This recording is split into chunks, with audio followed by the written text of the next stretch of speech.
Mbale masilamalo anga miridoni dugu jeoje sayana dowauna. Mbale masilamalo beki miridoni dugu jeoje sayabido dowauna. Mbale ma mumini jama anga miridoni dugu jeoje sayana dowauna. Mbale masilamalo jama beki miridoni dugu Oje saya bido dauna nanye miri saya la saya bido wauna angundigi mamado saya yotuna mbamnata olodenge saya yotuna una abulai olodenge saya yotuna Fatuma babakira saya yotuna una Khadija furuje yo saya yotuna Aisha furuje yo saya yo tunauna o Hafsata furuje yo saya yo Chokorobani musukorobao angabi mapsikalo abunga mbunake ni kibaruani nye Ode kakangarida amdumisiunye Ka donka fo sayai Alibe belendi ke Abe nyuari lidi ke Alibe noboli ke Ina fudozu Abe akasugu felebo chugomi Abe aka sugo nyuari chugumi ya saya belembe fambe fe saya kudono ne haklima ko kujugute ne ko kujugute ay ko kujugute kujugute sabu saya be besoro ikara famayo ikara fantayo ikara na flutiyo ikara bolongono yo ikara banabato yo ikara kenebato yo ikara demiseyo yema korobayo ye cheo ye musuyo bebi sadundo ni saya mafemi ba fuitoba General Musa Traoré alifatura Amadou Toumani Touré alifatura Ibrahim Boubacar Keita alifatura ngande wi kangare danyire jamana murabaw jamana setigo jamana kuma kelaw julaw bulla barakelaw furuba chakelaw chaw muso makoroba demission anganga tashi bitukuni noto bati tumuna setu ngene nchenyede atume mufo kujoni wulu ye kajuguni mine mani yechede mashima dele ka wulu bobulu so no fe abe bulu juguni no fe nga abe wuchi alake nga tese ka dafala ni aka dodo kuma de amin wambla srani femi bi o General Musa Traoré abina fatu domi ayasoro chikan tumene nache ndela kufo awe tu fendo nyini fenni srananye ne kontunya laidu taye ngane maseka laidu time sumelu bube maiga nana e baro chamanke nga baro dobe o yasoro abafeka bara blake to biide on yero ka bara la oni mo chama e barake nini sumelu bube maiga kato sola siuka ministeriala usora si jalatiki dobe ay wole aka barakero la ay baruke ya ala sona manna matunu amina baru ilasi ando ablay ani ali saya panga siranye de akuju seke koko saya manjugo saya ka jugwa abitaka joni nda wala joni mitaka saya da ushitan shi aka kunade ga manjugo na isoro domi bikoni sumelu bube maiga kasomo kabako ndio itambla sira anga sira sayenye anga sira lanye kasabukeni na nyono ude saya na dobo ambisira saya nye saya bido bwauna o ambi boli saya nye saya na tunu ne bale ma mumini lo anga umiridoni dugu jeoje saya na dobauna bale ma silamelo beki miridoni dugu jeoje saya bido dobauna anga bi donkiwaru abina damne ni femiye uye kobade au chokoroba ni musokoroba obidili ka femu mfanye ode kafo kobati ke kachaya anga nyamakala ni anga dofo tiki ku ni chinyedo kani kobati ke kachaya o kunga ku ni koba minkera ku mo na me kulakali maere bisika bisikia hali ni mali beko nite kuchalakaw ulu na men foli la una nin kalo into beke ni na maire bise ka fo bina sain beke ni kumana eko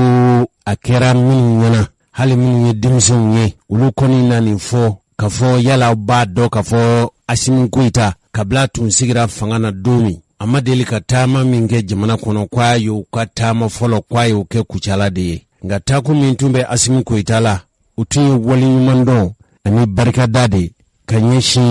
kuchala kauma ka sabuke uye malike dangele bada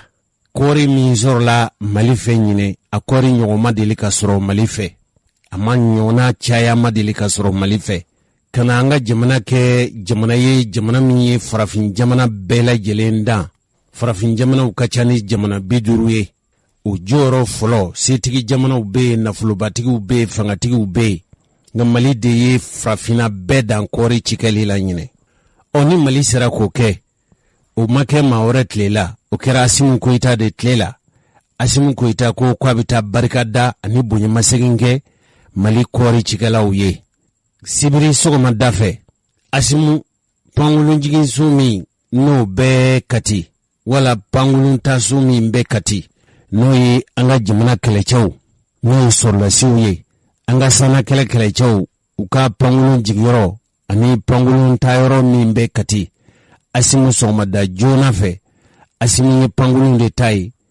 wa asimu yere aduna pangulun mi kono oye mali sorla si uka pangulun de asimu tara mali pangulun bulilaw sorla si yere no maldewnye ulude avion bulilaw ye asimu doni kabo onfe Bamako kata na ye fo kuchala uye minke pangulun bulilila sanfe lere kilini ko ma bise ka fo lere kilini minuti tanu nduru nyona pangulun sorla ka chun kuchala achuna itumami asimu bisimilara fanga yere ka chesigi mimbe kuchala asimu bisimilara odefe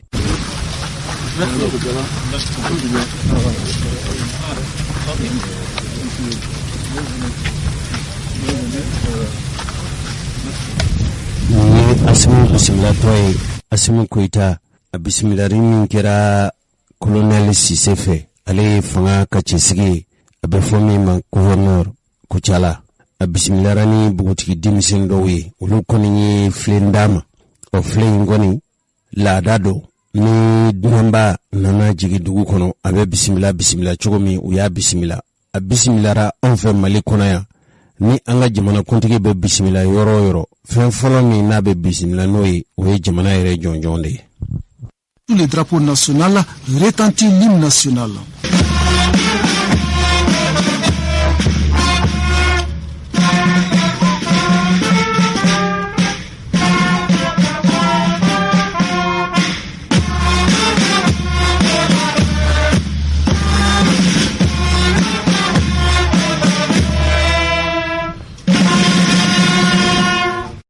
En façon malika kelebolo mimbe kuchala ulu ye bunye masenginka ayetmamna asimi kunda kuchala du kunanka chew muso dimisin makoro mashitun dafe ninkata lakalinye nyajira ula kafoni nyona ko abime amake asimi reni ya shinfoloye kabla sigira fangana akatama kado afajamana kono noye mali akatama folo bena yoro mima uye kuchala de kuchala ka ufana mashite ni amaja mamiye angoni mumwaye demise makoro che anuso betumba fe asimu nga yenyena sabu jamana kalifalendu alela ambe domine inafoko be wa kuchala mara ere wuludindu koi chugumi ningana fongo nga seka alakale akado taruku langa ko shireye kuchala dimison jaw musu makorobaw nunu mbora inafo konokulu kata asimu koita kata bisimila shireya munu zorola udofle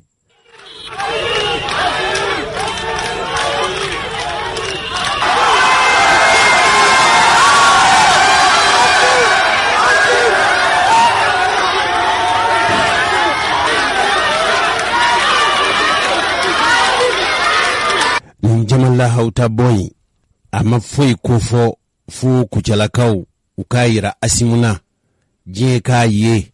ka fɔ olu ka jamana kuntigi kubu ye wa u yɛrɛ ko bɛ jamana kuntigi ye koyi n'o ye Asimu ye nisɔndiya min tun bɛ a ɲɛkun kan Kucala dugu kɔnɔna na o ma dogo wa n bɛ fɛn kelen min di fɔ aw ye a tun tɛ mobili datugulen kɔnɔ koyi u ka mobili jɛman minnu bɛ yen n'a bɛ f'u ma ko katikati sigiyɔrɔ kɔni bɛ ɲɛfɛ o ye datugulen nka kɔfɛla in dayɛlɛlen don Asimu tun jɔlen don o de kɔnɔ sɔrɔlasi marifatigiw kɛmɛ k'a lamini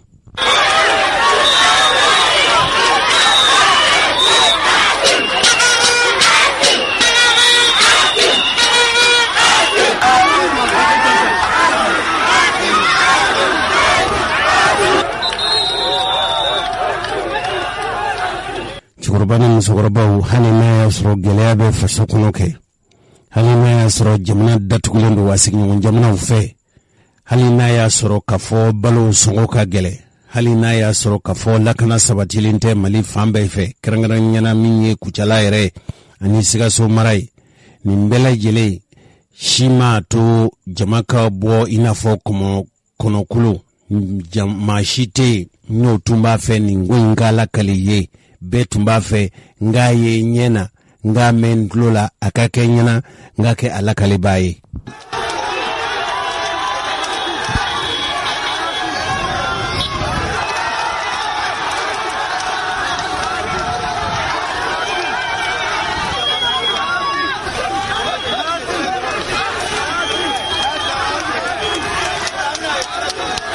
Anw minnu tun bɛ Kucala sa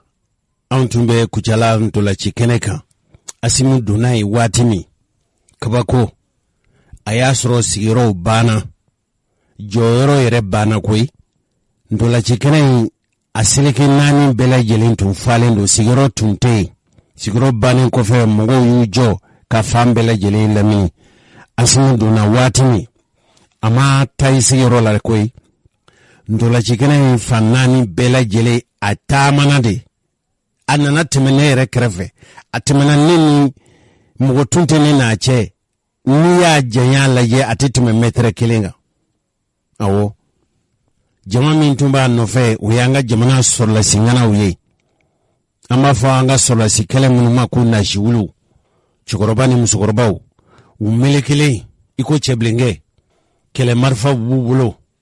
Asimu yɛrɛ ɲa ni mɔgɔ min ye o ye Maliki Jaw de ye an ka laadafini tun b'o la ne ye cɛ 2 min dɔn o tun ye olu ye hali n'a y'a sɔrɔ k'a fɔ funteni tun fanga ka bon tile fanga tun ka bon ka se hakɛ min ma bɛɛ kɔni y'a ye sabu a taamana hali minnu bɛ sinsan kɔfɛ Asimu taamana k'olu bɛɛ lajɛlen fo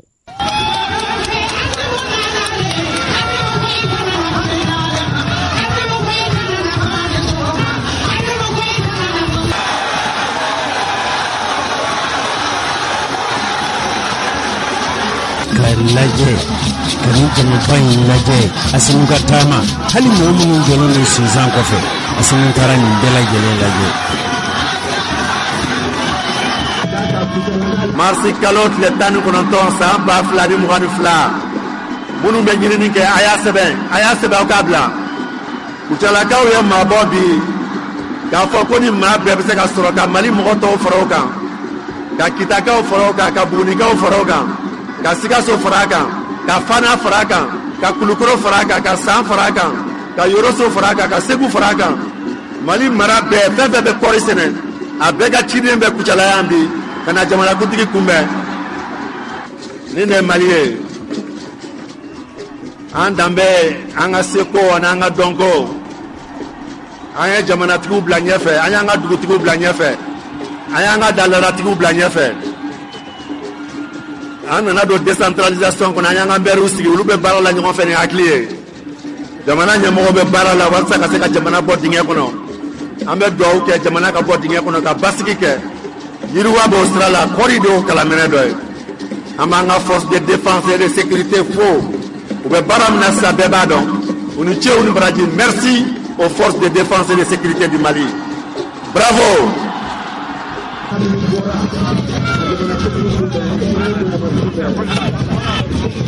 cɛkɔrɔba ni musokɔrɔbaw an ye sariya minnu sɔrɔ a fɔlɔfɔlɔ ye fɛn min ye kuma ninnu fanba kɛra nansarakan na. An tɛna se k'a fɔ an b'o bɛɛ lakali aw ye,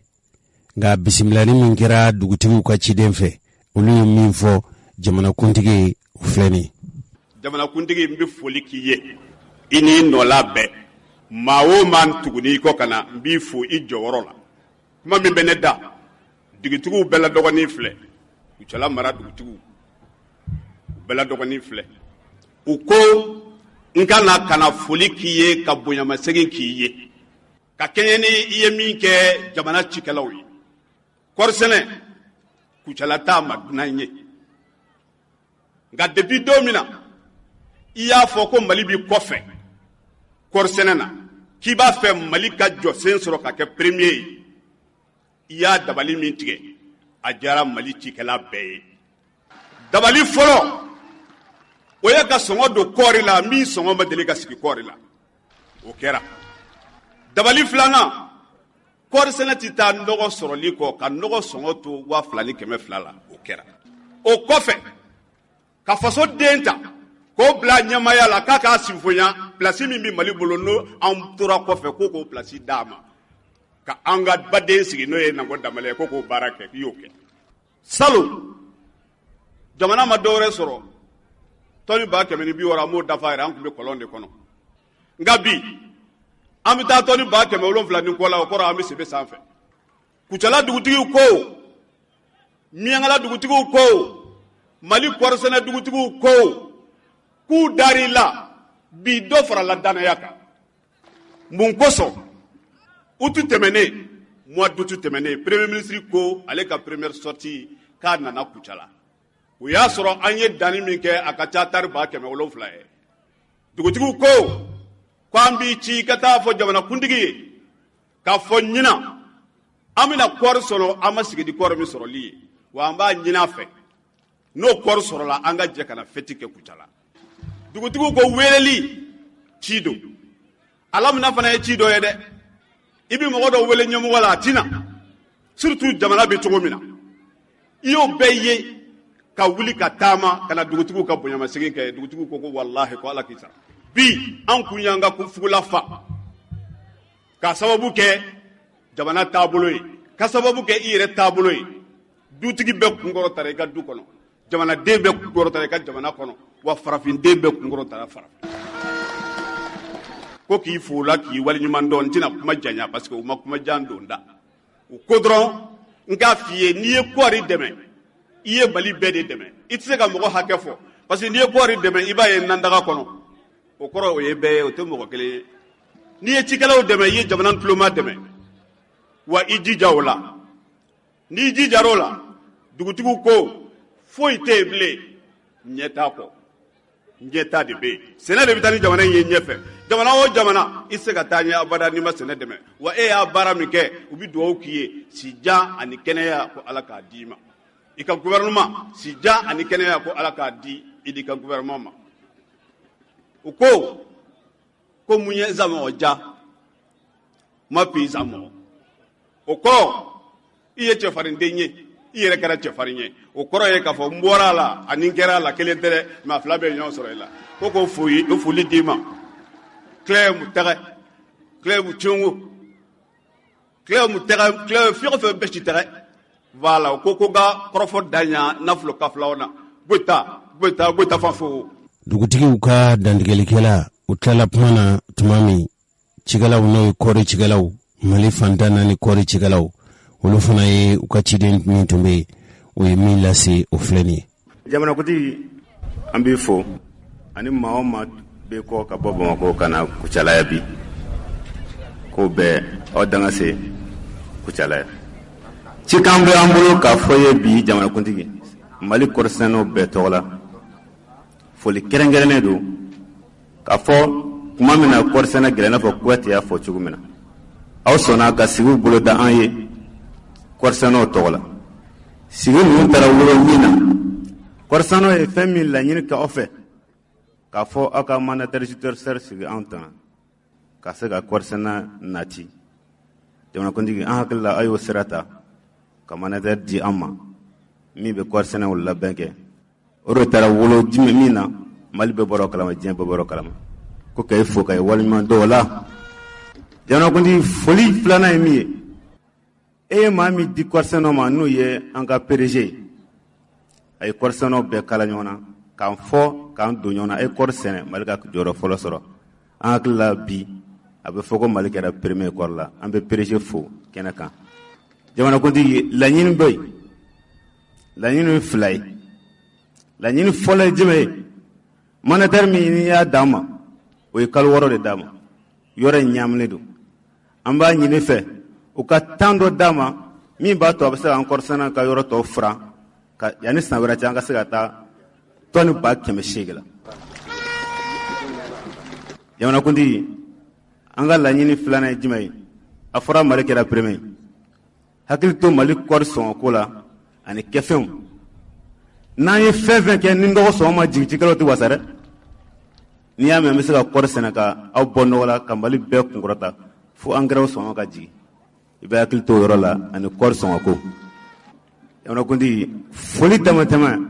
n'an k'an b'a fɔ an bɛ tile k'a la bi ka wuli ka kɔɔri sɛnɛw sɛgɛrɛ, an kun hakili la an ma jate ja, aw y'an jate. An b'a fɔ ɲɛna bi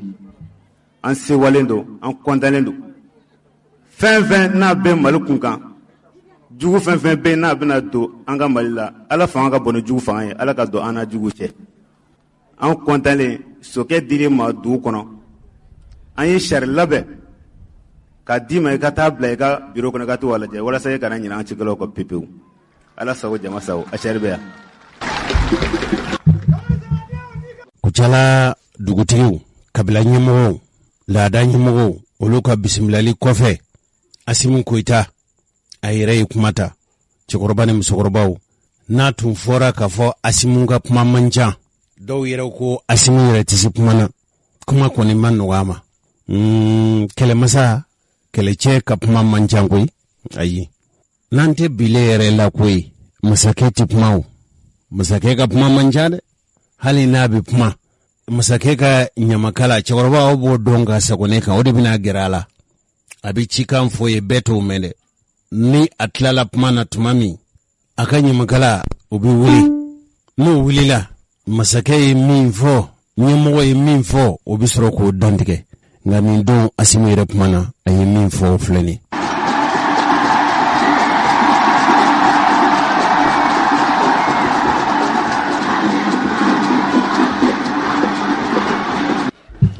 Yani cɛ polo.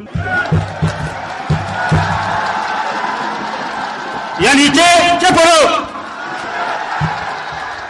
Yani cɛ polo.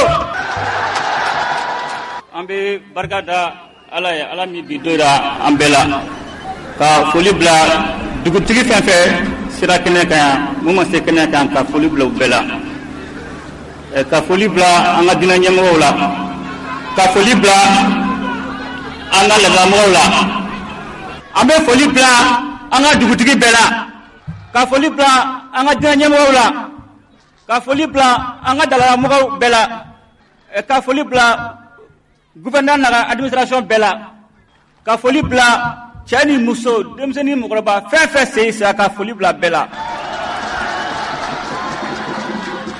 Ka fɔ Kucala lamigi, mɔgɔ mɔgɔ bɔra, a tɛ se ka fɔ ka tɛmɛ nin kan. I ye ko ye fɔ ko ban, aw ni ce yɛrɛ. K'a fɔ bi ye donba ye, bi ye sewa don ye, bi ye kunnawolo don ye. Sabula da kan an bɛ kɛ di ɲɛnajɛ kɛnɛ de kan. Dugutigiw u ye layidu ta ko gouvernement y'a se k'u ye, k'u bɛ ko kɛ ko ma dega kɛ, u y'o de kɛ nin san kɔnɔ. A ye foli bila u la. U ye kɔɔri sɛnɛ ka na ni Mali jamana ye, ka wuli mɔgɔ tɔw kɔfɛ ka tɛmɛ u la, ka na Mali bila jɔyɔrɔ fɔlɔ la, ka foli bila u la, dan tɛ foli min na, k'u ni ce, u ni ce jamanadenw tɔgɔ la, u ni ce président yɛrɛ tɔgɔ la, ani gouvernement tɔgɔ la. N'a y'a jateminɛ, an ko Mali kura. N'i ko Mali kura, i bɛ ko kura de kɛ, ka kobaw kɛ, jamanadenw bɛ yɛrɛ sɔrɔ mun na, jamanadenw ka hɛrɛ ye mun na, jamanadenw ka kunnawolo ye mun na. O hukumu kɔnɔna la, gouvernement ka hamina ba tun ye ka kɔɔri sɛnɛ.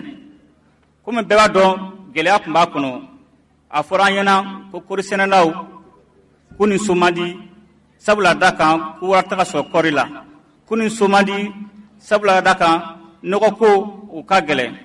gouvernement y'i seko la ani opérateur économique a bɛ foli bila olu fana ye mun y'a to kɔɔrisɛnɛlaw suru ka sɛnɛ kɛ n bɛ fɛ ka mun fɔ an na nin ye kɔɔrisɛnɛlaw ye mun kɛ nin ye nin ye misali de ka yira maliyɛn bɛɛ la k'a fɔ maliyɛn bɛɛ an bɛ mali kura min nɔfɛ a tɛ taa an ka kobaw kɛ a tɛ taa an ka ko kɛ maliyɛn b'u yɛrɛ ko min kɔnɔ maliyɛnw ka sɔrɔ bɛ ko minnu kɔnɔ u ka hɛrɛ bɛ ko min kɔnɔ ko min bɛ mali jamana ta ɲɛ o de mali kura ye donc b'a ɲini maliyɛn bɛɛ lajɛlen fɛ kɔɔrisɛnɛlaw ye misali min yira nin ye maliyɛn bɛɛ de kan ka nin yira i ka baarakɛyɔrɔ la a kɛra sɛnɛkɛla tɔ ye a kɛra furakɛlikɛlaw ye kɛnɛyabulon mɔgɔw ye a kɛra kalandaso mɔgɔw ye a kɛra surasi ye a kɛra kilibulon mɔgɔw ye bɛɛ de kan k'i se ka jamana ko in na mun b'a to san wɛrɛ an ka fɛn wɛrɛ fɔ an ka jamana ko ye mun tɛ nin ye bɛɛ ni so ka diya k'a fɔ jamana gouvernement ka aminanko ye jamana ka taa ɲɛ n'an dɛsɛr'o la nafa ma kan na o de b'a to amina foyi t'an na ka jamana in na taa ɲɛ o jamana a tɛ se ka taa ɲɛ ni maliyɛnw tɛ président kelen tɛ gouvernement kelen tɛ fo maliyɛn bɛɛ de k'i jɔ jɔyɔrɔ ma dɔgɔ jamana ko la dɔ bɛ se dɔ la dɔ tɛ so la an b'a ɲini maliyɛn bɛɛ fɛ bɛɛ k'i cɛsiri mun b'a to san wɛrɛ an bɛɛ ka nisɔndiya an ka jamana kɔrɔ mun b'a to an ka kɔntan an ka jamana kɔrɔ n b'o ɲini aw bɛɛ fɛ n bɛ mun fana fɔ ka fara o kan ka fɔ kɔɔrisɛnɛlaw ɲɛna ka tila fɔ maliyɛn bɛɛ ɲɛna n'i ko hɛrɛ tɛ taa gɛlɛya kɔ an bɛ ka ɲɛ bɛ jamana na ko an bɛ ka ɲɛ b'u fɛ mɔgɔ de sɔnna ka gɛlɛya kun mɔgɔ de sɔnna ka kɔngɔ kun mɔgɔ de sɔnna u sara mɔgɔ de sɔnna dɔw joginna mun y'a to u kɔmɔgɔw u ye hɛrɛ sɔrɔ u bɛ hɛrɛ la u ka jamana tɔgɔ duman fɔ donc n b'a ɲini a fɛ kɔɔrisɛnɛlaw hali bi gɛlɛya min b'a ani ɲɔgɔn cɛ a ka gɛlɛya in wuli ka bɔ yen bi dɔn in na bɛnbaliya bɛ mɔgɔ cɛ a ka bɛnbaliya wuli ka bɔ yen pewu o kuma kana fɔ bilen a ye misali min yira ka layidu ta ka layidu timɛ ka fɔ a bɛ se ko la ka ko kɛ mɔgɔw ka sɔn ka ɲini aw fɛ san wɛrɛ fana ta o ka jugu ni ɲinan ta ye an b'o ɲini aw fɛ o tɛmɛnen kɔ ka ɲini maliyɛn bɛɛ fɛ mali bɛ bolo min na bi maliyɛnw ka laɲini ka bɔ degun kɔnɔ ka bɔ gɛlɛya kɔnɔ ka na ni kɛnɛya ye ka na ni dunkafa ye ka na ni basigi ye donc an b'a ɲini maliyɛn bɛɛ fɛ maliyɛn bɛɛ ka fara ɲɔgɔn kan k'u dusukun kelen ka jamana in an ka bɔ dingɛ kɔnɔ n'an y'a bɔ dingɛ kɔnɔ a tɔ an b'o ɲɛnabɔ an yɛrɛ dama ɲɔgɔn du kɔnɔna la n'i y'a ye dugu bɛ dugu la u bɛ kɛlɛ mais ni magar'u ka dugu la den kelen na u bɛɛ bɛ fara ɲɔgɔn kan k'i kɛlɛ an fana b'a ɲini maliyɛn bɛɛ fɛ ni tɛgɛ mara maliyɛn kelen na maliyɛn bɛɛ ka fara ɲɔgɔn kan ka maliyɛn denw dɛmɛ o tɛmɛnen kɔ gouvernement ka laɲini fɔlɔfɔlɔ ka na ni basigi jamana kɔnɔ n'a bɛ f'o ma ko sécurité o ye surasiw ni force de sécurité sapeur pompier bɛɛ fɛn bɛ ten o bɛɛ ka baara de mais baara a tɛ taa jigiya kɔ surasiw o jigi u ka population de hali bi an b'a ɲini population fɛ u k'u ka armée u k'u ka surasiw u ka polisiw gardiw eaux et forêts sapeur pompier gardiw u k'a bɛɛ jukɔrɔma tinti ko mɔgɔ ma fari i jigi de ka fari ni jigi b'i la surasi kɛ a tɛ siran mais sira min na de ni jigi n'a ma jigi ye a jigi dun ye population de an b'a ɲini aw fɛ hali bi a ka jamana in a ka armée a k'a dɛmɛ bamananw ko n'i ka wulujugu fa dɔ ta b'i kin ko caman y'an sɔrɔ ka tɛmɛ a kɛra sabula da kan an bɔgɔ de fɛgɛyara sabula da kan dɔw m'u ka baara kɛ ka ɲa n'an tɛ fɛ dimi ka don an na n'an tɛ fɛ an ka maloya n'an tɛ fɛ an kun ma sulu fo an ka ko kɛ ko min bɛ mɔnɔ bɔ an na fo an ka ko kɛ ko min bɛ maliyɛnw lakana k'u la kisi bon n bɛ foli bila aw bɛɛ la dan tɛ foli min na a ka foli a tɛ se ka fɔ ka ban aw nana aw bɛ tile kɔrɔ aw seginna minɔgɔ b'a la ali bi mba fo jamana dembe to la ka fo gouvernement to la ka fo ne re to la ali bi ala de sikola ala ka jamana basi ala ka jamana lakana ala ka malon lakana ala ka Sénégal lakana ala ka jagol lakana ala ka malon be kora fait le bi fait ka nga wuro enfin ba ala ka bela kana afa bien il fa bien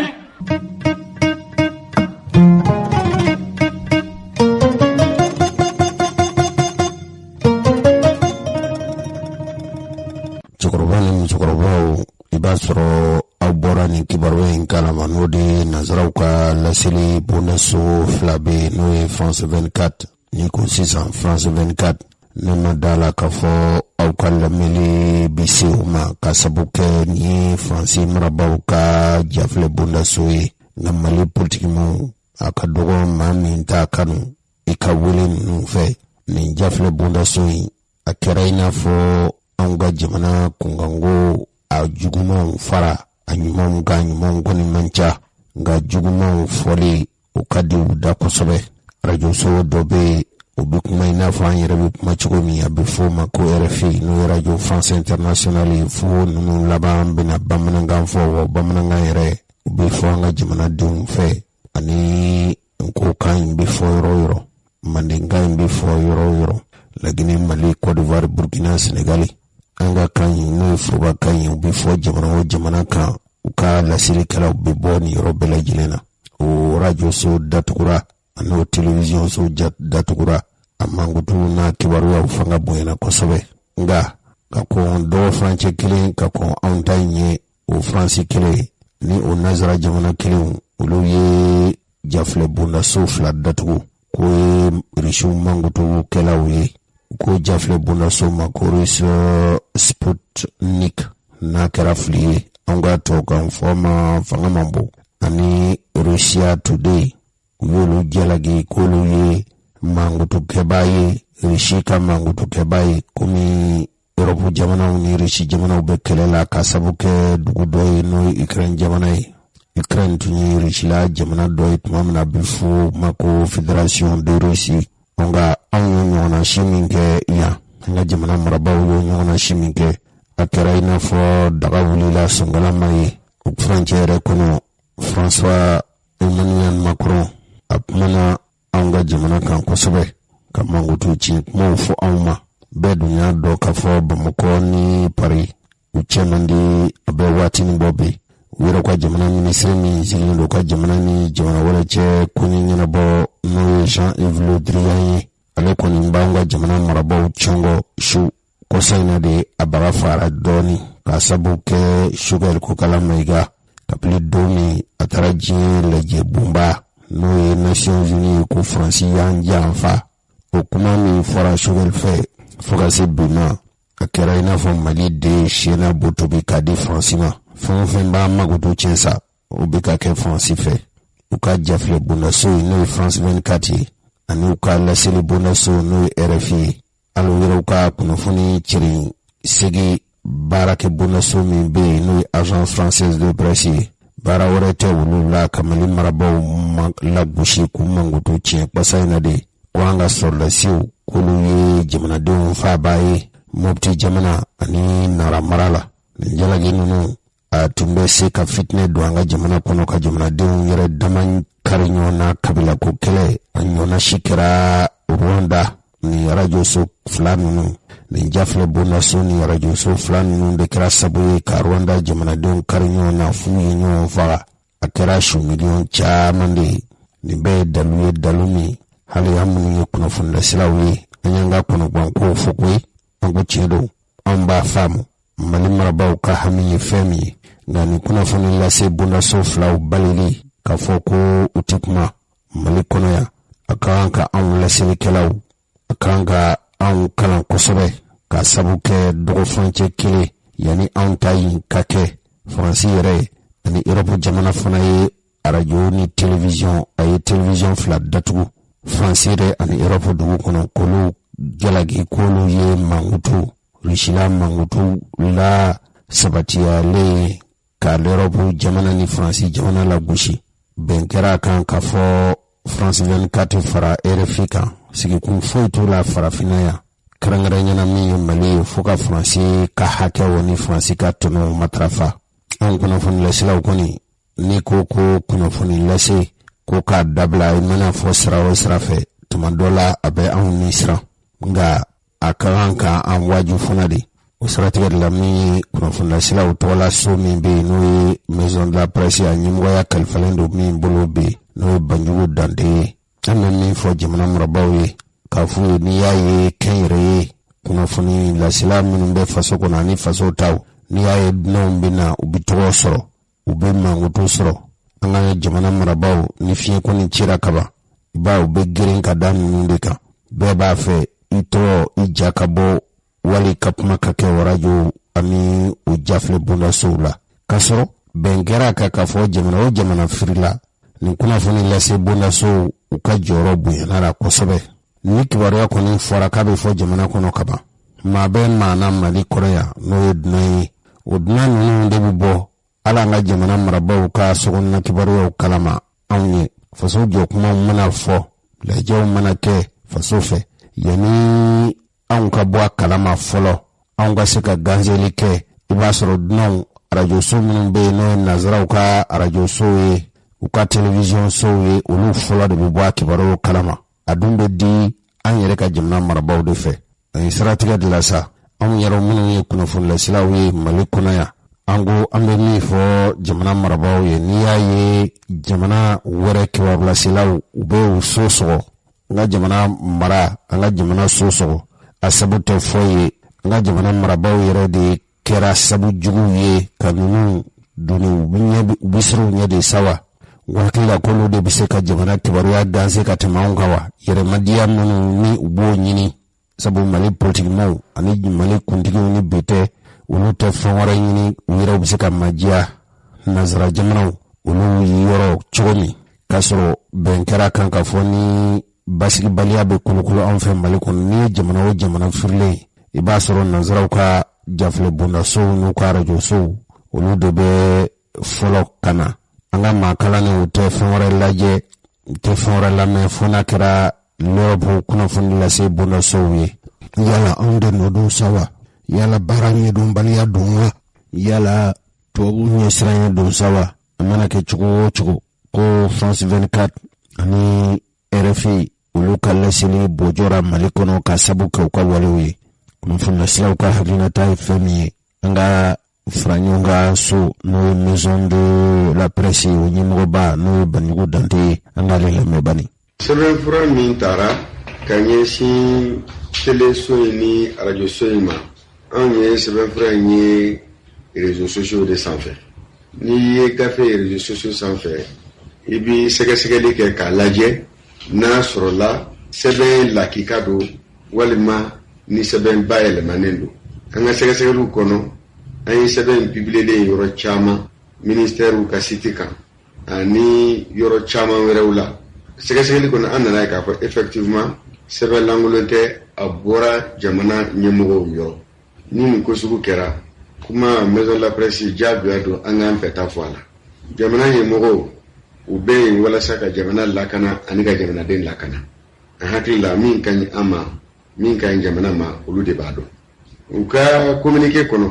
a jirana k'a fɔ ko jamana sariya minnu bɛ yen minnu bɛ kɛ sababuya ye kunnafoni so ka datugu u bɛna u ka baara kɛ ka kɛɲɛ ni o sariya sira ninnu ye an ye communiqué min kɛ sanni an ka tila o communiqué baaraw la an bɛɛ ka bɛn a kan k'a fɔ an bɛnna de kan an ka bɔ n'a ye kɛnɛma an y'a ye k'a fɔ kuma min fɔra ko a bɛna kɛ a ko waleyara a waleyalen k'a jira k'a fɔ ko nin arajoso in ni teleso in RFI ani France 24 ko u bɛna suspend Mali kɔnɔ an y'a jateminɛ mais nin ko in ko kura tɛ diɲɛ kura in kɔnɔ sabu waati dɔ kɛra ni tun y'a fɔ mɔgɔw ɲɛna k'ali nasara jamanaw la ko mɔgɔ bɛ se ka décision ta ka teleso gɛn ou bien ka réseau gɛn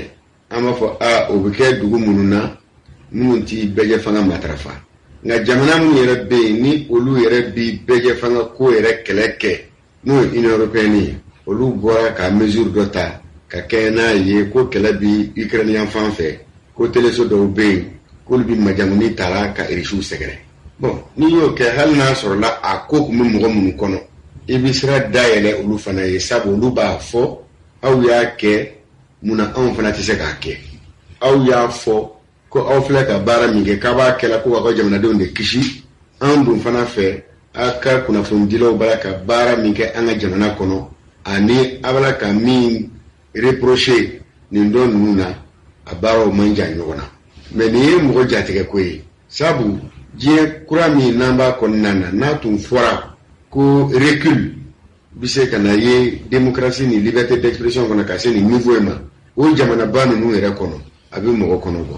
mais nin ko min kɛra n'a kɛra an ka jamana kɔnɔ o kuma de bɛ an intéressé bi an bɛ se ka min fɔ a la jamana ɲɛmɔgɔw y'u ka décision ta u y'a ta ka kɛɲɛ n'a ye k'u bɛ jamana ka nafa de kama ani jamanaden ka nafa de kama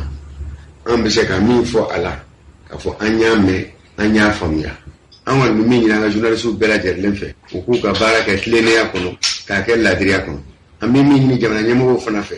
u ka Mali kunnafonidilaw u k'u lakana u ka baara hukumu kɔnɔ. Cɛkɔrɔba ni musokɔrɔbaw Mali yɛrɛ kunnafoni lasilaw tɔgɔlaso dɔ sigilen bɛ sen kan n'a bɛ fɔ a ma ko Maison de la Presse o ye kunnafoni lasilaw tɔgɔlaso ye ka ɲɛmaa sigi ye min bɛ kunnafoni lasilaw ka kuntilenna n'u ka hakilinaw matarafa ale ye Banjugu Dante an dɔnbaga don ka nin hakilina ninnu bɛ faamu kosɛbɛ nka anw yɛrɛ ka jamana marabaaw u bɛ siran nanzaraw ɲɛ n'u ko bɛ ɲangi o ɲangi ta ni ɲangi bɛna wolo fɛn min na o ɲɛ siran fɛ hali n'u b'o jo fɛ bɛ siran o ɲɛ waati dun sera dɔw ka fɔ la ko Mali yɛrɛ kan k'i jɔ a jɔyɔrɔ la a kan ka min kɛ a k'o kɛ yɛrɛkun sɔrɔ tɛ taa degun kɔ o degun ninnu f'olu ka kɛ de an tɛ dɔ ka sariya lamɛn o la. Baara dɔw de kɛ k'an yɛrɛ kɛ toujours an b'an yɛrɛ kɛ ekɔliden ɲuman ye an ka bɔ ekɔlidenya ko in na o de ye kuma tiɲɛ ye munna parce que an y'a ye k'a fɔ minnu b'a fɛ an ka kɛ droit de l'homme ekɔliden ɲuman ye olu yɛrɛ de ye droit de l'homme sɔsɔba fɔlɔw ye u ka médiaw b'o baara kɛ u ka nin ONG ninnu b'o baara kɛ ni ONG ninnu bɛɛ ye mɔgɔw ka dilannen de ye wa u bɛ kuma mun fɔ kuma de don mun donnen don da ne b'a dɔn bi an bɛ waati mun na il faut pas que an k'o erreur kɛ ka essayer ka ko kɛ yalasa a bɛ diya u ye bi mun ka gɛlɛn anw ma an ka armée an b'a jigiya k'a fɔ u ye formation mun sɔrɔ n y'a daminɛ k'o fɔ o formation ye droit de l'homme b'a la u bɛ droit de l'homme dɔn on a des officiers qui sont instruits bien formés u bɛ droit de l'homme dɔn u bɛ kɛlɛ règle d'engagement bɛɛ dɔn donc aujourd'hui ni an dutera o la ne bolo de bɛ kɛ fiɲɛ quel que soit ce que les autres vont dire an man ka douter o la et je pense que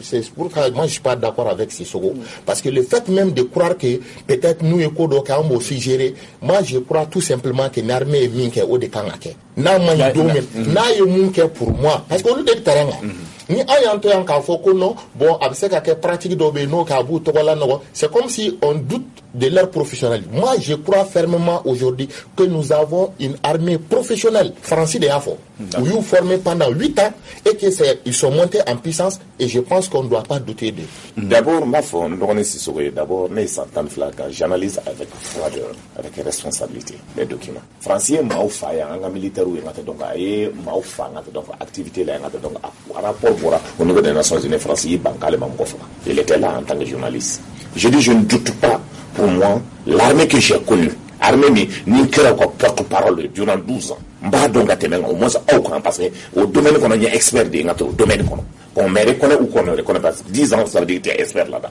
au kɔnɔna aujourd'hui l'armée travaille avec responsabilité parce que je dis il y a des contre-enquêtes ni kɛra a kan ka fɔ cogo min mais pourquoi ni waati kelen na olu bɛ ONG min bɛ rapport bɔ ni waati kelen na RFI s'attaque vers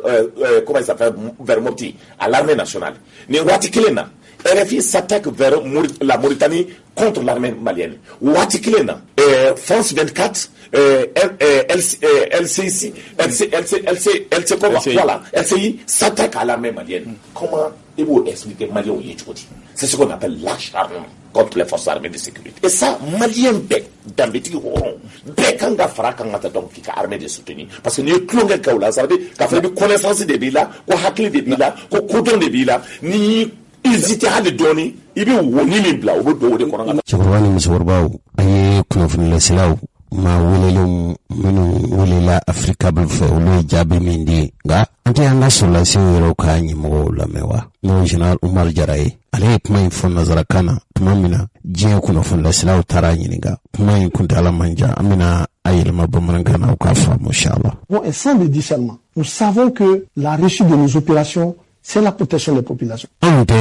barakan kun fe koyi. Ante ndo ante jugudon. Ante barakete. Anye solasi munye. Jamana ka solasi de anye. Amba don ka fo ke kunwerete auna sigi kunwerete auna. Fona kira jamana de la kanani. Donc nous ne pouvons pas travailler pour mettre la population dos à dos avec nous. Ante sika barake. Anga baraketa tseka ke fenye femi ambi fenge mbe atu jamana de bana umbu kodo wana ambu ke chukudi. Moi je défie qui que ce soit. Toute ONG, toute Mogo be ikara Kenya barakela yo imana ka suwo suyo ne bi sigi jona imana ka suwo suyo Mali kunaya ka foko radio toute télévision dit que qui est venu me demander ici mais jamana de hakilatike mashimana hali mini jafle bonda so mi kuna funda silai mashimana nenyiniga ni solasu ka dandikele kala mashimana nyiniga ni general Omar Jarade abeka mifo pour la question des droits de l'homme demander des précisions kana ko hadamadiya hakeu yala Mali solasu beka solasi aminke yala be hadamadiya hakeu kankoro soso de wa kana ni daluye kana nyininka et je les ferme les portes donc cette campagne qui est en cours. Moi, je pense que ça ne profite à personne. Aujourd'hui, nous avons besoin de défendre notre nation. De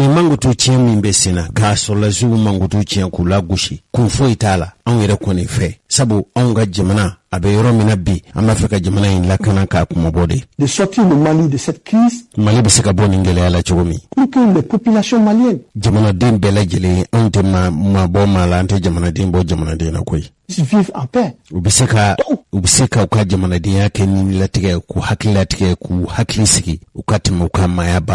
Toute personne, tout porteur d'armes qui se met au travers de la sécurité et de la protection des populations. Kebi ibana mini jamana la ni la kanache etafe malika basi etafe malika la fiafiu etafe malika resorosa nous allons tout combattre ankonim jagu ya de ambi kele que tu le veux ou pas nous allons combattre les gens suivant le respect des principes nga anti mashi kele fiento brela fiento ka haketo anga kelete kuve barai nini jugu ka begu shini berekelina utangwa barai fiu. Il s'agit quoi? Le respect du droit de l'homme. Anga hadamadiya hake matrafa tikele mana gwa amana gele amana juguya chugu a chebi chefaga nga chete chemalo utanga barai we anga dambede onfe Mali kuna yango ni chebi chefaga nga chete chemalo malo chere te chede bu amo yoroni fosa ne ko ni ya bisiya ka fo akapuma fo chugo fe ko ya hakina de du droit international humanitaire comme nous sommes en train de le faire. Ina fo hadamadiya hake obe matrafa je fantani fe chugo mi amba ke o ke chugo la. Aujourd'hui nous n'avons rien à cacher. Bigoni on jaba jele no Mali sur la sugoni. Les forces armées maliennes n'ont rien à cacher par rapport à la conduite de leurs opérations. Mali sur la sou te yudugu fuya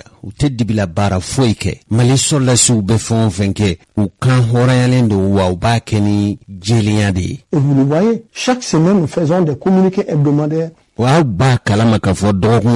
ambe kibara la se jamana de uma. Par rapport à la conduite des activités qui ont été menées pendant la semaine. Sur la sou ye bara barake dogo ambe boka nye foli ke faso de unyi. Et mon bureau reste ouvert à toutes les organisations des droits de l'homme. Wa hadamadiya ere hakebi matrafa chawo chakeba fe kuka doka fo meka daile ndo bele jelenyi. Nous voulons travailler dans la plus grande transparence. Wa ambi barake ni jelenyi anti foi dugu foi tedda tugu japmo bola on fe.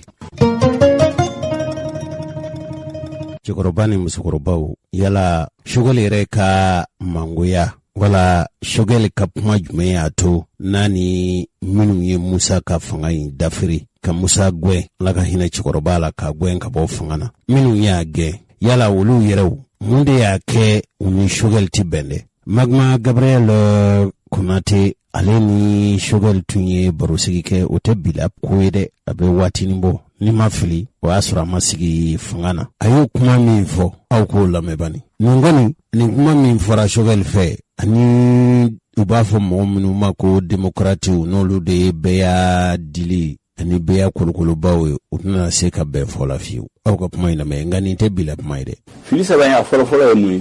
pour que kamusa bi ye fanga doyama yo de do be hakila ka fanga lagushi ka do demisoni bela kamusa yuni ka fembe be se ya da musa ka obeka malem hakilishwe pour que ka fanga bi le tamasho do damu le 31 décembre 1990 Moussa est le vœu des familles fondatrices et des imams et des chefs religieux. Ayou reçoit. Alors maintenant là, enfin, balakali. Ayou n'importe que Moussa là. Quand ma courant fait qu'elle est mouillée, Moussa est kumata, kahakilna fala. Atlala kafo, alaba emu, ko mben kali alala. Nous ne pouvons pas faire. Kabena balawuli jamana kono. Kamalitla. Folo. Pour que malikatla, avec fouka kira Moussa ko. Aflana, nous faut que balawuli jamana malila. Les gens n'ont pas opposant ya yelama ka fu mali bela ko musa ko be jana sir malion kuna be ya meu u galondo donc ka fanga la gauche ka fanga la dogoya u yodo be hakila ka fanga yelama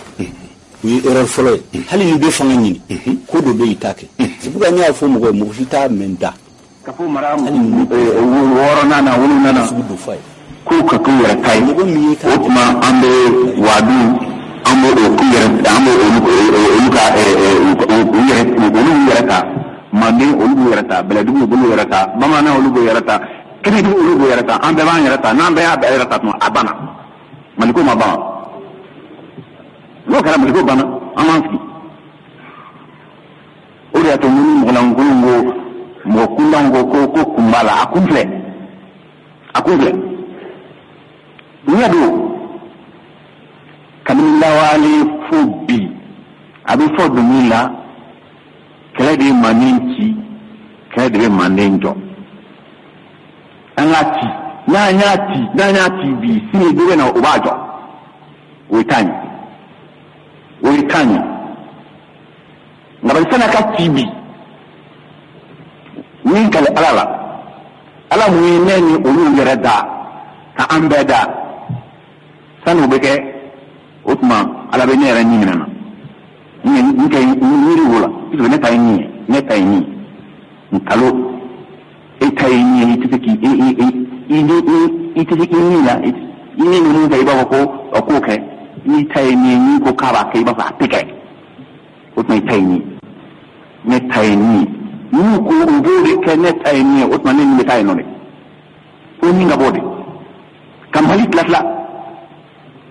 abi fode akaram sako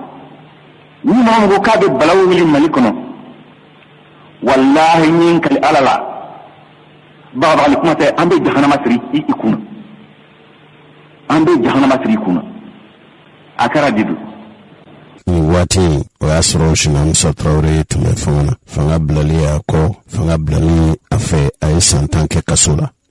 Musa Traoré konintari da ni kungorotai ni bonye ni karamai atumbi lame maldun fe ni yayi kafo nere wati bela jelena mbe ni shina Musa Traoré kabaru fo mwana mbe bi halibi shina Musa Traoré dimia beula ukanga femindo uye kafo afolofola femi shina Musa Traoré yaka juru sarafasoi kuma mbe fo Musa Traoré ka fanga kula akanka mo blasrade ka doka fo kungu tumbe wa bibe shini rebe ukira fanyi nawe yesaw wele kira shugeli anano fe mo yesaw ukira halibi maminu mbala ko Musa Traoré jamana sen ko fe nga ne Jose Traoré ne bi takungo kuno ne bi kungo na yala de ne jora wene la jo bajangara dondala do franche temene konte do ko sabu ko nadi manye fo uye ube yala kala tige sabu antun tara ala kama barawdla ni ala ka chila sirakaba National Musa Traoré olubo kuma chama fu Musa Traoré ma Musa Traoré tumbe fana wati mina ayasura chama ere tunte balula halni tume balula utekodo niye jina Musa Traoré kapuma fotai nga shugale ere yala ere ba kalama kafo yere damani nyonche M5 RFB la M5 RFB de kuluye chikorbani msukorbao ko ibeka ka kele kabo fangana ode sinfe M5 RFB ulu farla nyonka fukana bonyeta ka di anga imam manoye imam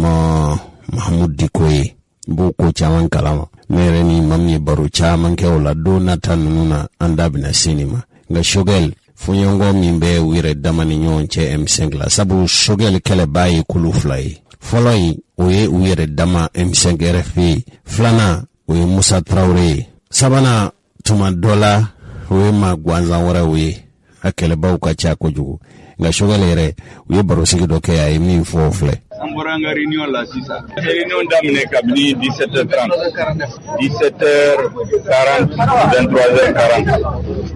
Ça fait combien d'heures? 5 heures. Ça fait 5 heures de temps. Ayemi Kebi, et Borekanga qui est en Afrique, on m'a dit au-delà quoi. Ni Furkunana, on be table renversée, on be farafara. Ne mi fo M5 nyamoro. Akira chobo chobo. Malion nye banabi. Mo ni kodo kera. Mi mabe ama. Ankanga sigika afonimo sigika fo de be fo be ba. Iye belabi. Iye wati beke ka mo lami. De ne rekumana 30 minutes. E ko chama famu. Mo kuntenyo famu ko chama la. Nkuma. Ubi. Mali be chogomina. Malion Bekangi mobilisé autour du président de la transition. Avec la confiance du gouvernement Kabi, ou confiance, Mali peuple be confiance du gouvernement Inka, ou confiance M5 Kanga Barake, Doka Faraka, Dongodo, confiance mimbe peuple ni ka gouvernement. Confiance mimbe président du gouvernement, confiance mimbe institution de la transition, il n'a pas conseil national de transition, ni gouvernement, ni président. Doka Farouka, M5 a mobilisé, ni président comme Malion Kapo, Chou, Clé, Malion Kapo. Maintenant, Yamana Tabourou, Hakila Mim Besor M5 qui fait ka Do Faraka. Ambenyon Dalaye, chaque 2 semaines, il y a une réunion présidée. Kutanga seka nyon famu ni kuma udobe mo kana to ka tufo kenema ou bien ka tufo mejaula ni anga sigi ka bwani nyonje. L'essentiel c'est que anga président de Medbi ka Mali dambe na horea akaseka sigi ama yani transition kapa transition be ban domina anga sigi ka election ni manki transition be ban domina o ya soranga jamana la kanala transition be ban domina o ya so réforme baukera pour que président fura membe na sigi avec barake ke jamana développé oya soro forme kera jamana la kanala armée sigira donc elle bi concentrer ka jamana la barakatay. Notre objectif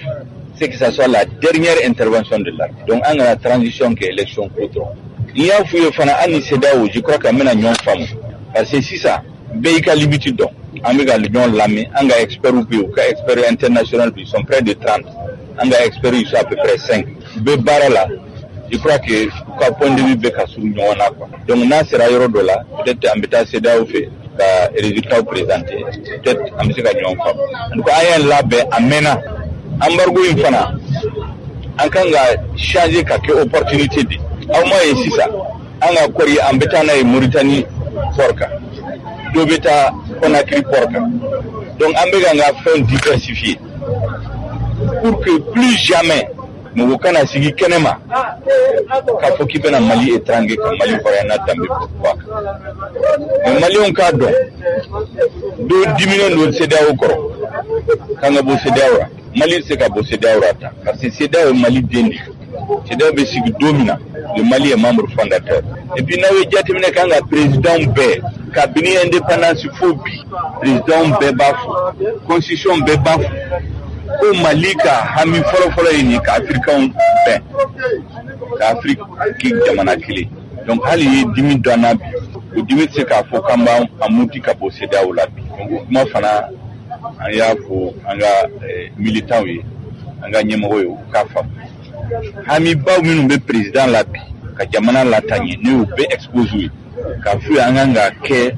ani président ka tanyona force du changement ou ka tanyona ukutege de nyoma anga armée soutenue abe baramina ka donc peuple bako peuple be bako ko ba minu faraudé. Je crois que ambora vraiment be tegre fonyoye amboto. Maintenant je vais continuer ne rebeto discussion la ni camarade doye ne dobe nyoye en tête à tête medo ani domidé en groupe, mais je crois qu'on ça puisse se comprendre parce que ni be nyimoyala ni au cabinet en 5 clics. Le plus important c'est pas les contradictions. Il faut veiller à ce que les contradictions ne se transforment pas en antagonisme. C'est-à-dire que mais à Kanake Kele, même à Kele, tiens, encore objectif bas, faut jamais les perdre de vue, néo de faux pays. Allez, M5 là, voici do Kumbeo, ou Junou Akibala, ma chaman qu'on découragera. Mais ne me toque à fouiller et rester unis, garder la main dans la tempête, la victoire et avec néo de faux pays. M5 là. On va amener les peuples maliens à bon port avec le président de la transition à la tête de notre équipe.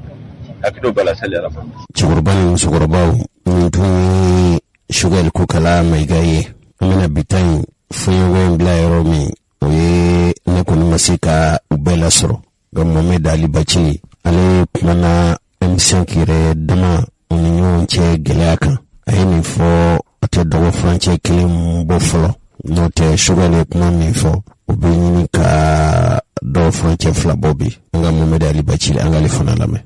Alors, on be fait mon faux et gouvernement cadon M5 ya de mes bradi nga M5 tise ka blaka fo a aller la canali kamade a sora su armée bubulu o mose ka suluma o ni premier ministre funa jora aka fodro M5 ba ko jamadu a tiena ngalo sa otidon donc aka fo M5 be premier ministre ko ne ma fa yoro do ta ko de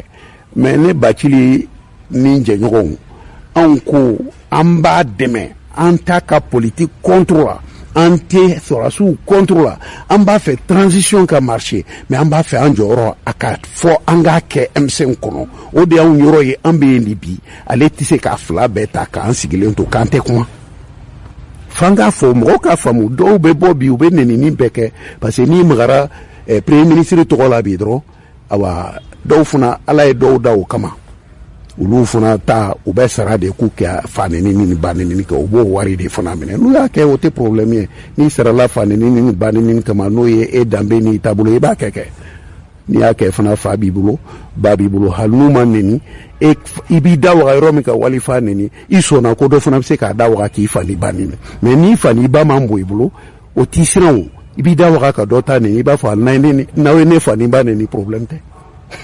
puisque ere ifani balabla ya ke muna o de be son ka fo nete e fani banini nete e fani balabla o seti etun oni mamu ngo mbebo kan fani balabla parce que doni media me doni so ka pruti o ka ke ante tamati ko fo de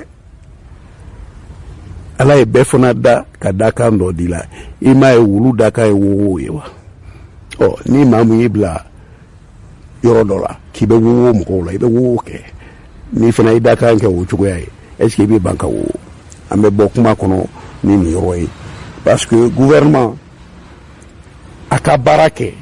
amba fe ka deme aka baraka nyabulu dama dia ke fana premier ministre ni comité stratégique président no dana dia joro indama nere mumbe kumala nya ire nyinga ba fie domina mauko koka comité stratégique président koka falen fali tourtou ni mankan wulila la ado ne de Congo bo aw ma fo ne be kaiwa ngo ay mankan dabla ne be tour ne ni retour nyafra shogel taka aya to isa ni o foi sal kono ni donc place côté netai maliko do mais ni maliko serafana akadia mandie ambe to fo nyogonye koyi ni dana kera ka dalema fo dana ya wolola ale ni jorola ka fo alhamdulillah ne jogon darana fo siraya nu funa ko dana sa e ka ota e ko barake ka dafa mogore da manga gardiga o funa la o funa ki sendo comité stratégique nyamo yala o funa ko barake au ka nyogon deme est ce que kuma jugu de yowa o te kuma jugu ne bulu ko be kekele o te kuma funa ko manga ka fo ay munu yere dabo kuma la lu ma do comité stratégique kuna damne la ka a bara tuko de don o de aka o be boni nie ko fo ka to mo kilende bulu ano a tiebe fouye o tien folie anta la wuli gele akamade au contraire en bas fait ka transition de mes fa dans ale kilen kana fo abe fem beta nyogon fe atina se afla koro nyogon fe atamasire te dugo yere la bara mun kumbeke dungudu o dana chien kilema ku nyogon kono bi o bɛ daminɛ 5h30 de bi kunɲɔgɔn kɔnɔ siɲɛ kelen o baara fanga dɔgɔyara fɛ an ka tiɲɛ fɔ ɲɔgɔn ye ni m'o fɔ an balimacɛ Choguel k'o faamu i y'a nɛgɛn ale yɛrɛ fɛn mun y'a lase sanfɛ n'a y'i nɔrɔ a la tan a bɛ gɛlɛya mun don a kɔnɔ o gɛlɛya in bɛ yen dɛ donc anw fana ye comité stratégique mɔgɔ de ye wa mɔgɔ kana compter an kan k'an bɛ bɔ dɛ ayi an ti bɔ n'u k'u b'a gɛlɛya kɔnɔ an b'a gɛlɛya kɛ diɲɛ bɛɛ bɛ bɔ a kalama gɛlɛya min bɛ yen an ti bɔ koyi kuma t'an na bɔ nin t'an na bɔ parce que an y'a ɲini de nin de ka kɛ Mali kɔnɔ an ko fana n'a kɛra an bɛ baara kɛ nin de kɔnɔ pour que Mali ka yɛlɛma donc an place ko tɛ baara mun n'an y'a ko fɔ an b'a k'a kɔnɔ place ko tɛ wa an t'a to mɔgɔ si bolo o kuma in jɛlen don donc an b'a fɛ ka mun fɔ o yɔrɔ la gouvernement k'a faamu k'a fɔ vraiment a n'anw jɛra baara la kunun i bɛ coordinateur ta comité stratégique kɔnɔ ministre dɔ bɛ o de b'o jɔyɔrɔ la kalo 9 kɔnɔ a ye réunion kelen de kɛ k'a to comité stratégique la u ka taa yɛrɛ ɲininka k'a k'a ka rapport labɔ coordination a b'a f'i ye o mun na parce que a ka gouvernement baara t'a yamaruya tugun a ka nin baara kɛ mais a t'a di mɔgɔ wɛrɛ ma mɔgɔ wɛrɛ t'a kɛ a kuma yɛrɛ tɛ fɔ n'i ko k'i b'a fɔ ko i tɛ premier ministre fɛ n'i ko k'i b'a fɔ k'i tɛ kari fɛ n'i ko k'i b'a fɔ i tɛ kari fɛ mɔgɔ ko tɛ f'an ka mɔgɔ ko bila o tuma n'an ko an bɛ Mali fana fɛ a ka baara cogo min o tɛ se k'a fɔ da la mun na n'olu tɛ se k'o baara in masɔrɔ bi parce que baara wɛrɛ b'u bolo munna anw tɛ se k'o kuma fɔ donc o kuma si ma jaabi i ye ɲininka de ko est-ce que an jaabira wa donc ni ɲininkaliw bɛɛ bɛ kuma kɔnɔ a si ma jaabi parce que a jaabi gɛlɛyalen don a gɛlɛyalen don u t'a fɛ nin kuma yɛrɛ ka bɔ u t'a fɛ jama yɛrɛ ka nin dɔn parce que ni nin fana dɔnna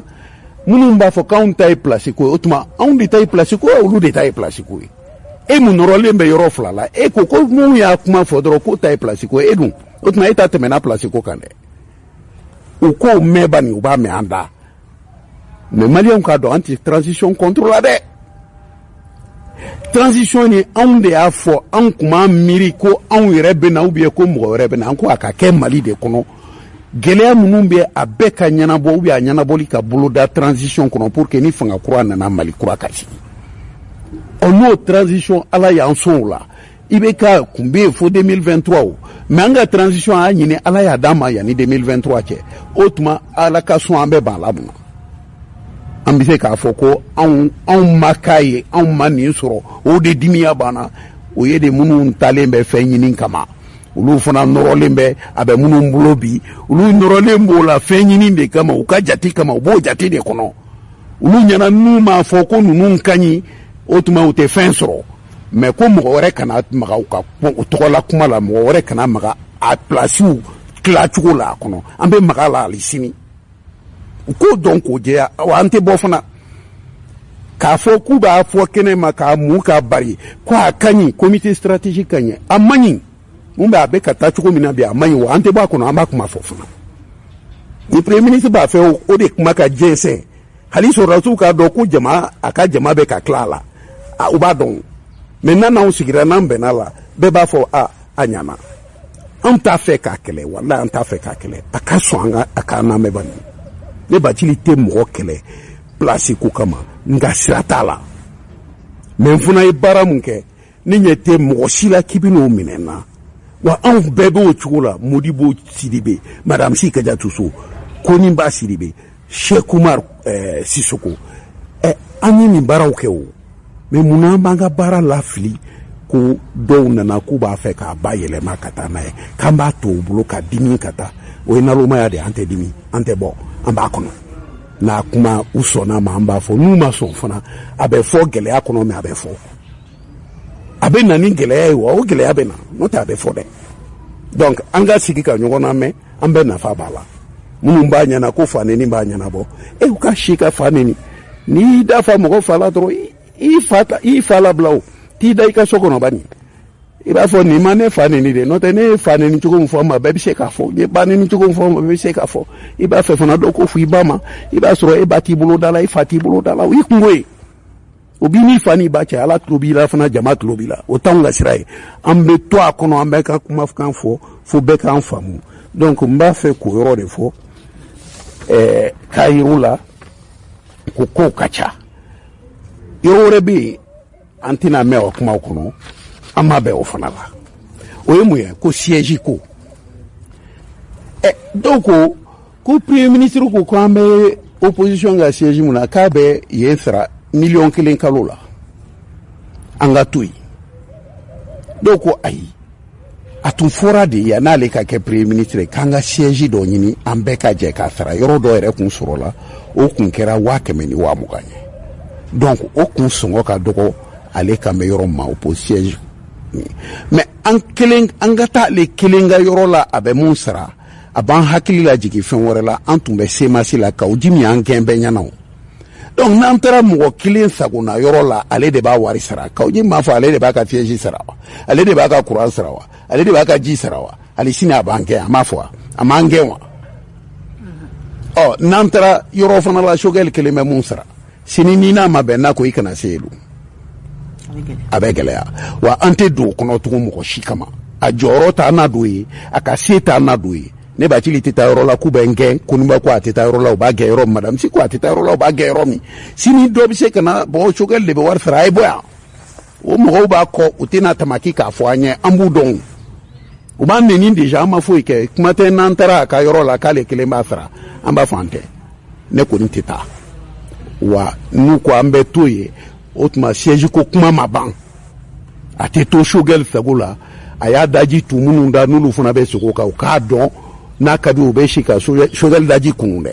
mais anw fana tɛ bɔ nin kuma kan an ma bɔ a kɔnɔ a kuma ma ban wa a bɛ fɔ hali sini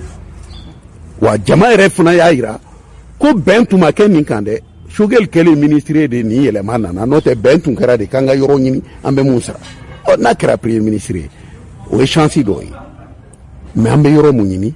a tɛ fɔ k'ale kelen b'a sara k'an tɔw k'an sigi sini ni gɛlɛya dɔ wulila u k'an gɛn gɛlɛya dɔ tɛ nin an t'o kuma la wa n'a tora ale sago la n'u ko sini an tɛ se a ka siège la dun o tɛ kuma wɛrɛ ye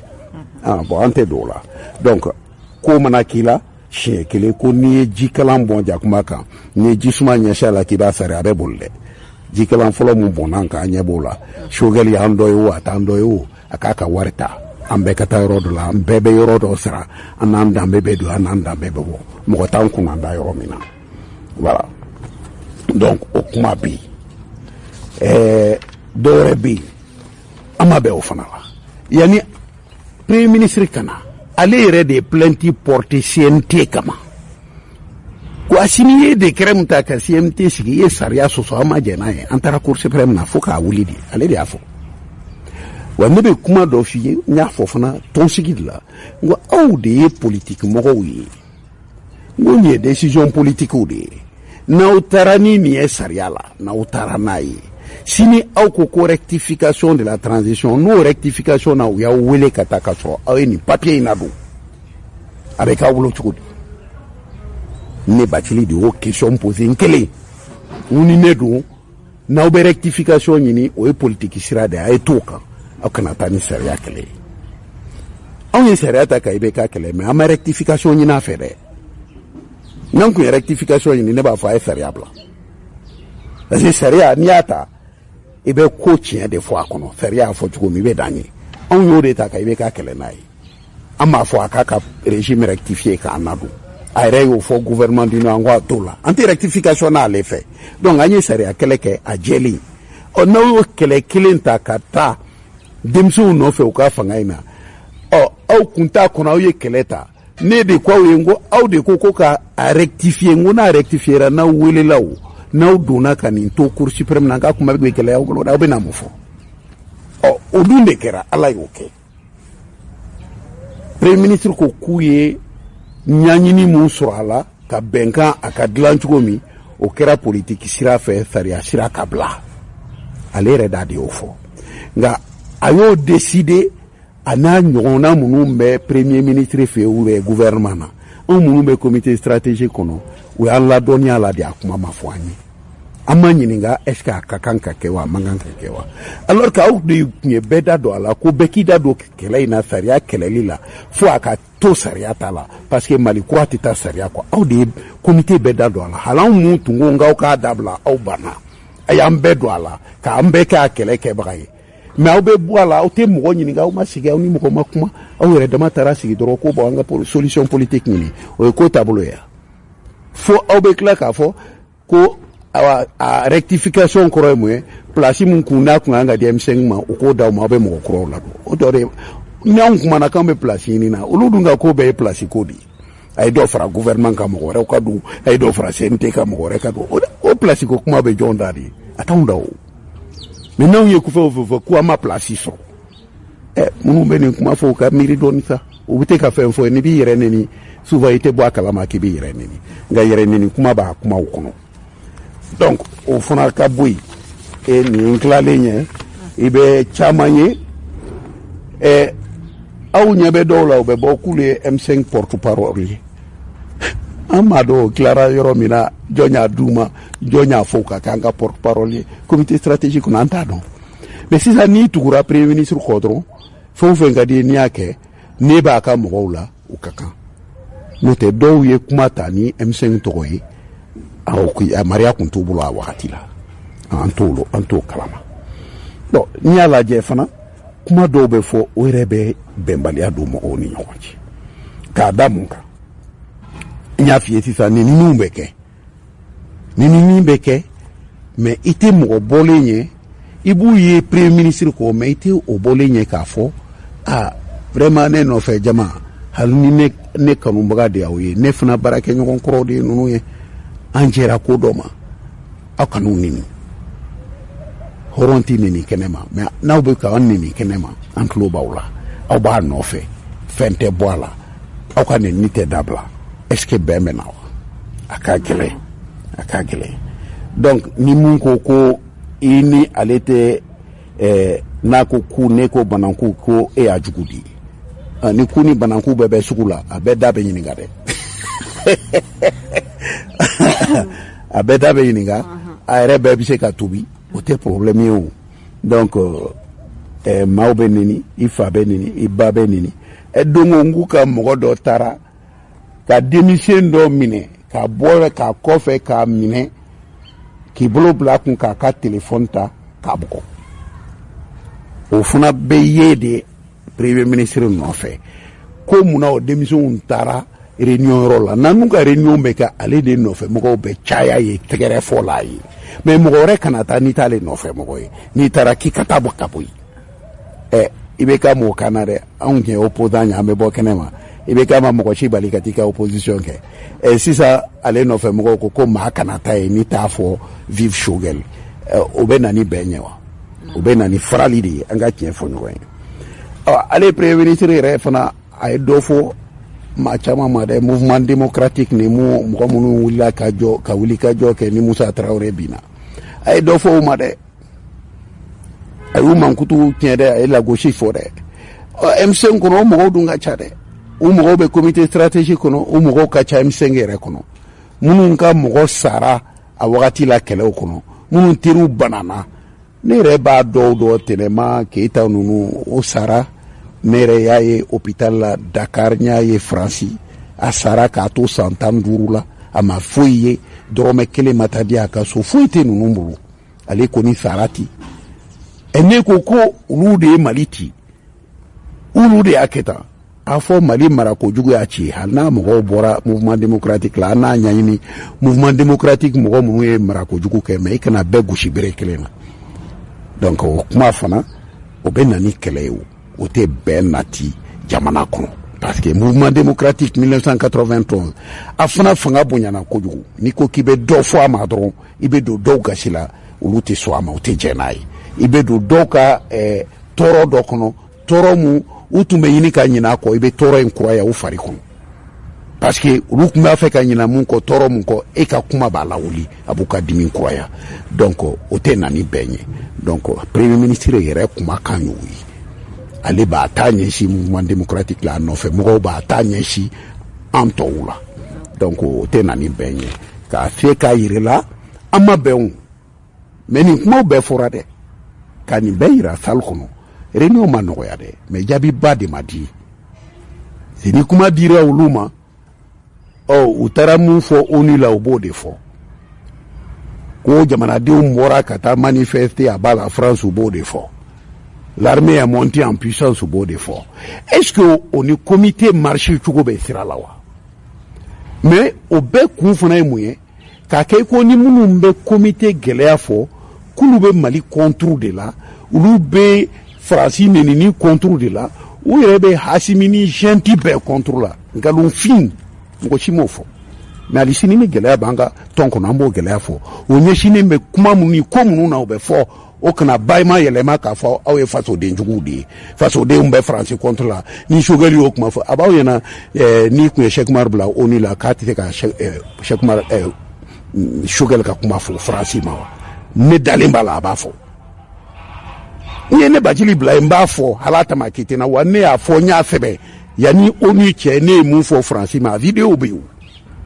donc o tɛ se ka kɛ cɛya kura ye ko o ye mɔgɔ kelen ta ye jamana in kɔnɔ mais ni Ala y'a garijɛgɛ d'e ma e de ka taa kuma an bɛɛ tɔgɔ la o kana kɛ k'a fɔ ko ni maaw ye fɛn fɔ i n'u cɛla la ko o bɛ kɛ ko olu bɛ Faransi de dɛmɛ u tɛ Rusi fɛ u bɛ Ukraine de contre la mais o ye naganagakan de ye sa an b'an ka jamana gɛlɛya fɔ an b'an ka tɔn gɛlɛya fɔ o ni mɔgɔ ko tɛ sira la o ni ko an tɛ jamana fɛ o tɛ sira la o ni ko an bɛ dɔ contre la jamana kɔnɔ o tɛ sira la an b'an ka tɔn la kuma de fɔ a gɛlɛya o ka dɔn ka faamu voilà ne bɛ dan ɲi.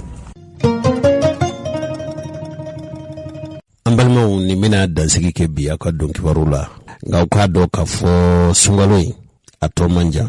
an bɛ sunkalo makɔnɔ na ni sunkalo makɔnɔ dun sera labɛnw de bi sabati an y'a jira aw la k'a fɔ labɛn fɔlɔfɔlɔ o ye yatimɛdenw ni falatɔw ye labɛn filanan o ye jigiya ɲuman ye aw balimakɛ Jose Traoré maa o maa i b'a fɛ ka taa i mura la sunkalo a tile 10 fɔlɔ i b'a fɛ ka taa wala tile 10 laban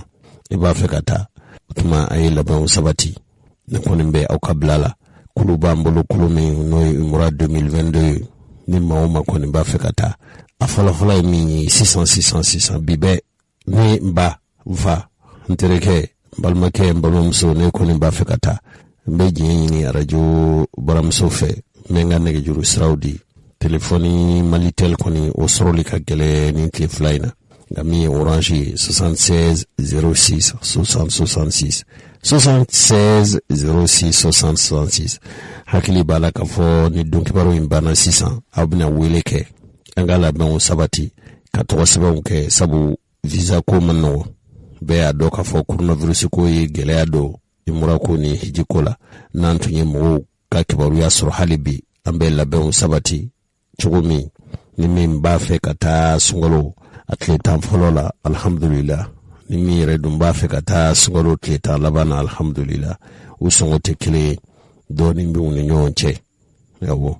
ani ce an tun taara kucalakaw cɛkɔrɔba ni musokɔrɔbaw an ye barosigi dɔw kɛ an bɛna o fana lase aw ma a barika Ala ye kira ye sabu ɲuman ye inshallah ani cɛ ka tulomajɔ la hakɛto bɛ nin kan sali ala Muhamadu.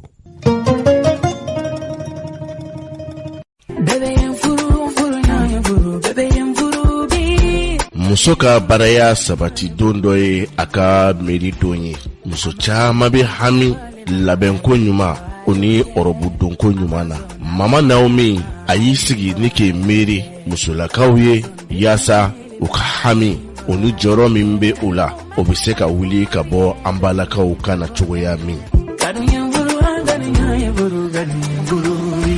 Salon Naomi a nana don Mande ani Mande lamini bɛɛ lajɛlen haka ja Bamakɔ n'a lamini bɛɛ lajɛlen a musolakaw jigi kɔrɔ min bɛ tali kɛ aw ka donfiniko ɲuman na aw ka ɲagadonyaw na kɔɲɔmuso ale ka dagabana ɔrɔbu minnu bɛ yen ni o ye diɲɛ laban ɔrɔbuw ye ni bɛɛ lajɛlen bɛ a dɔn ni princesse ye ka taa se décolletéw ma manche courte ka taa se manche longue ma dagabana ɔrɔbu minnu bɛ yen ni maamisɛnw bi o don ni o ye sirɛni ye dagabana couronnew ka taa se mago bɛ se minɛ o minɛ ma ni o ye kɔɲɔmuso a ka nisɔndiya minɛnw ye kɔɲɔmuso ka collier ka taa se collier de soirée ma nin bɛɛ lajɛlen bi sɔrɔ ye wa min ye aw ka dagabana mèchew ye mèche italien mèche brésilien frontal ka taa se closure ma nin bɛɛ lajɛlen bi sɔrɔ salon Naomi na ni o ye mama Naomi fɛ ye aw ka robe de soirée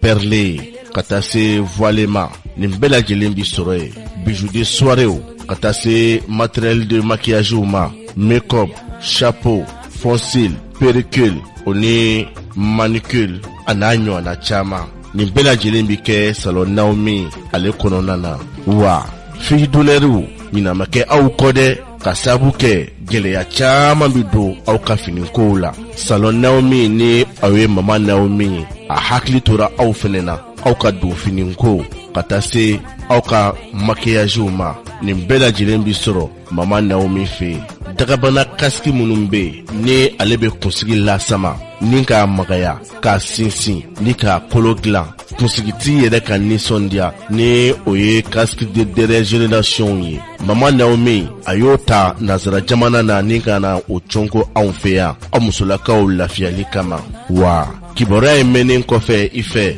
yɔrɔ dogolen tɛ i bɛ wuli ka taa se Korofina Nord la kare min bɛ yen ni bɛɛ lajɛlen bi a dɔn ni Musa Sika kare immeuble Fof boutique numéro 5 ni salonba in a cogon bɛ yen wa u ma da luweli dɔrɔn ma fɛn o fɛn de bɛ yen ni an bɔra k'o fɔ aw ye mama Naomi ka kabako kow la ni maa min b'i fɛ ni kelen o kelen ka k'i ta ye a feeretaw bɛ yen ka taa se a luwetaw ma o kuma a ye wuli joona aw ka immeuble Fofu sɛgɛrɛ Musa Sika kare Korofina Nord la walima i ka weleli kɛ nɛgɛjuru sɔrɔ sira la Hawa Tarawele ka taa se Fatim Sidibe ma nɛgɛjuru sɔrɔ siraw 79 45 60 75 91 21 34 42 walima 95 15 62 17 salon Naomi e nali kɛra baaramusoya sinsinni ye ka ɲɛsin musolakaw bɛɛ lajɛlen ma.